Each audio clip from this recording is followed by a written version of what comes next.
दोस्तों, ये भूतिया कहानी न्यूयॉर्क की फ्लाइट नंबर 401 की है, जिसमें एक एयर होस्टेज को एक भूत मिला, जो कि एक सच्ची भूतिया कहानी है। तो दोस्तों, अगर आप हमारे चैनल पर पहली बार आए हैं तो हमारे चैनल माहिर हॉरर स्टोरी को जरूर सब्सक्राइब करें और हमारी वीडियो को लाइक करना ना भूलें। तो चलो कहानी को शुरू करते हैं। कल्पना कीजिए कि आप किसी हवाई जहाज में सफर कर रहे हों और आपका सामना एक भूत से हो जाए, तो आपकी क्या प्रतिक्रिया होगी? कुछ ऐसा ही हुआ था। ईस्टर्न एयरलाइंस कंपनी के ट्राई स्टार 318 की हवाई जहाज में तैनात एयर होस्टेस फेमेरी वीदर के साथ जो हुआ वो किसी के साथ ना हो। आसमान साफ था। विमान में कुल 180 यात्री थे जो न्यूयॉर्क से फ्लोरिडा के समुद्र तट तक जा रहे थे। यात्रा के बीच में यात्रियों को नाश्ता देने के लिए एयर होस्टेस फेमेरी वीदर अपनी सीट से उठी और फूड स्टोर की तरफ बढ़ी, और वहां पहुंचकर उसने जैसे ही खाना रखने वाले फ्रीजर की तरफ हाथ बढ़ाया तो फ्रीज के अंदर फेमेरी वीदर ने जो देखा वो देखकर मैरी वीदर के होश उड़ गए। दरअसल फ्रीज के सामने वाले शीशे के पीछे से एक चेहरा झांक रहा था। विश्वास करना मुश्किल था, लेकिन उस चेहरे की आंखें भी हिल रही थीं। मेरी ने डर की वजह से अपनी आंखें बंद कर ली। मेरी को थोड़ी देर के लिए लगा कि वो किसी और दुनिया में है, लेकिन तुरंत ही उसने अपने आप को संभाला और चेहरे पर डर का भाव लिए हुए वहां पहुंची जहां फ्लाइट इंजीनियर मूर बैठा था। पहली बार मैं मूर मेरी की बात समझ नहीं पाया। वह मेरी के साथ साथ फूड स्टोर में आया। उस समय भी वो चेहरा वहीं था, शीशे के पीछे। इस बार मूर और मेरी दोनों ने साफ साफ सुना वो कह रहा था, सावधान रहो, इस जहाज में आग लगने वाली है। और इसी के साथ वो चेहरा गायब हो गया। मूर ने जब वो भयानक चेहरा ध्यान से देखा तो मूर ने वो चेहरा पहचान लिया था। वो चेहरा पिछले फ्लाइट इंजीनियर डॉन रेपो का था, जो एक हवाई दुर्घटना में मारा गया था। उन दोनों को ये बात अब तक समझ आ चुकी थी कि उनको चेतावनी देने वाला कोई और नहीं बल्कि डॉन रेपो का भूत था।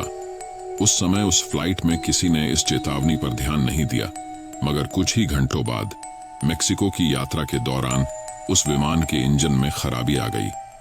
इंजन के ठीक से काम न करने की वजह से उस विमान को वापस न्यूयॉर्क लेकर आना पड़ा। मरम्मत के बाद टेस्टिंग के लिए जैसे ही विमान को उड़ाया गया, उसका जेट इंजन हवा में ही बम की तरह फट गया। इस घटना के बाद मूर और मेरी को डॉन रेपो के भूत की कही वो बात सच लगने लगी। इस पूरी घटना की डिटेल्स को अमेरिकी अधिकारियों ने उड़ान सुरक्षा संगठन में दर्ज किया है।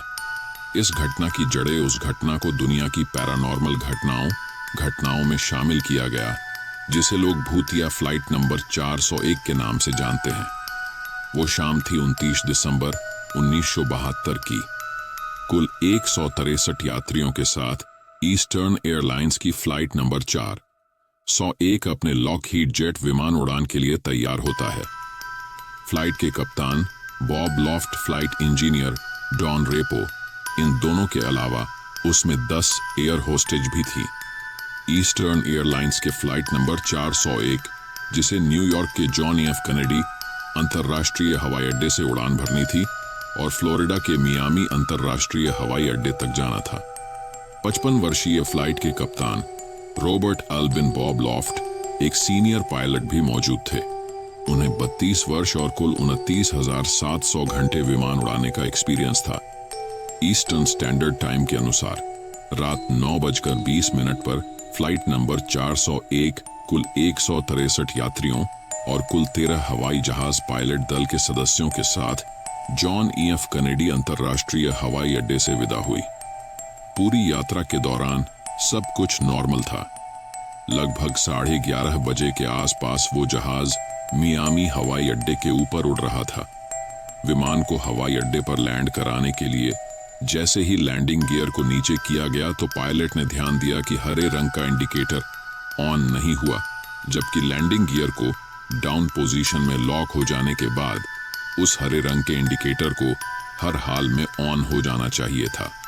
हालांकि लैंडिंग गियर को हाथ से भी नीचे किया जा सकता था।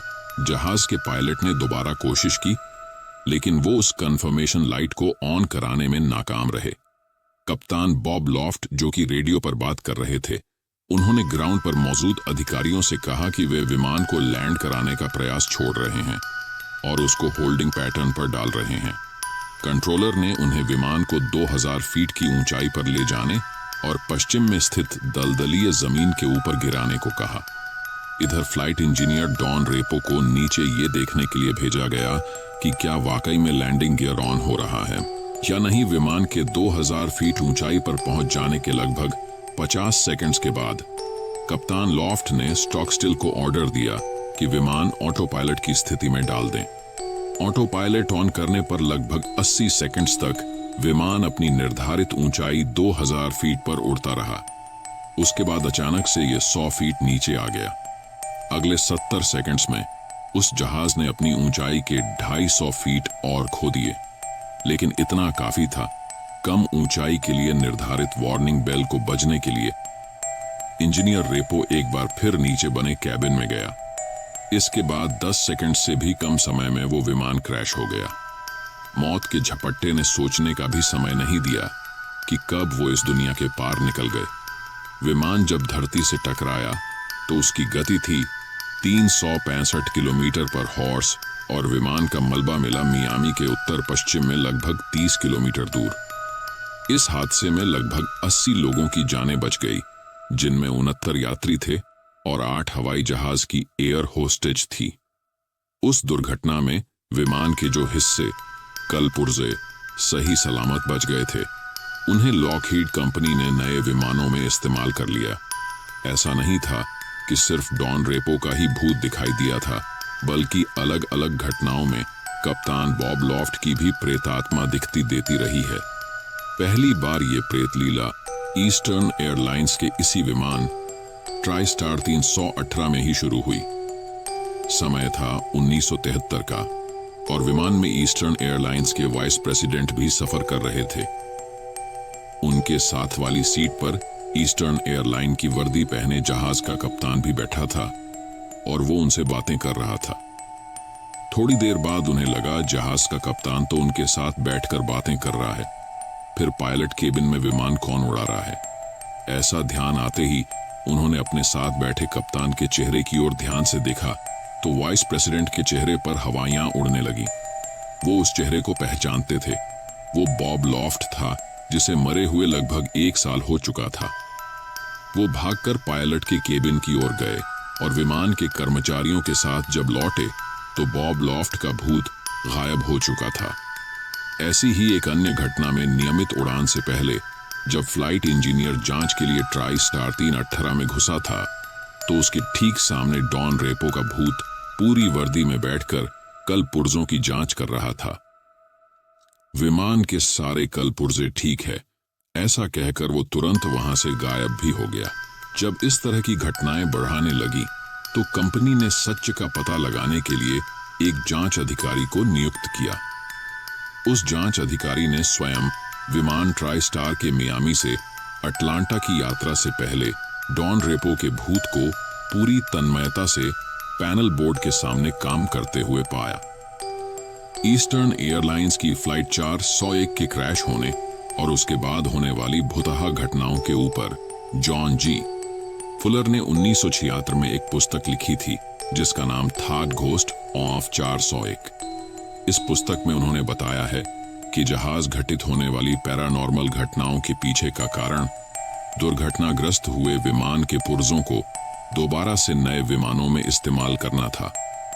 सामान्य बुद्धि इन तर्कों से सहमत हो सकती है, लेकिन प्रेतात्माएं सिर्फ वस्तुओं या व्यक्तियों के मोह की वजह से नहीं भटकती, बल्कि इसके पीछे उनका प्रारब्ध होता है। कुछ प्रेतात्माएं स्वभावतः अच्छी होती हैं, वो दूसरों का भला ही चाहती हैं, अतः प्रेत योनि में भी वे दूसरों की भलाई के लिए ही कार्य करती हैं। कोई कितनी भी भली प्रेतात्मा हो, लेकिन जब सामना होता है तो रोंगटे खड़े हो जाते हैं और हलक सूख जाता है। तो दोस्तों, हमारी वीडियो को लाइक और चैनल को जरूर सब्सक्राइब करें।